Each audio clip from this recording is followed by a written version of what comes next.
we were saying, so at the center of the machine, we're at 150 million degrees. Now that temperature impossible is, to even realize what it means. It is. It's absolutely crazy. It's 10 times the temperature of the sun.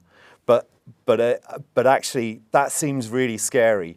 But at that sort of temperature, we're not talking about a lot of particles that are at that temperature. The density is relatively low. Fusion is at the heart of all of our stars and is a source of all the energy. And so what we're trying to do is recreate that inside a magnetic bottle that then enables us to generate energy in a means that is low carbon. No one's got to the point where we can actually put power onto the grid. And so from our point of view, it is taking the scientific principles that we've developed so far and making that pioneering leap, that delivering fusion energy as an industry for the future of power for the world. And that's where it's really exciting. That's the sort of pioneering part that keeps me interested and involved. Is sort of understanding what those. There's lots of similarities to the Apollo program. It is that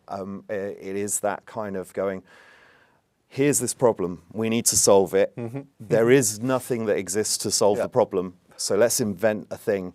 And then you never know where that goes. You know, what could you do? Having solved that problem, what else can you do with it? Well, that's where it becomes interesting. You need to keep some clear short-term milestones to keep everything moving. Yeah, that sort of agility has driven us for the early part of the program. We've recognised that we have to have that agility.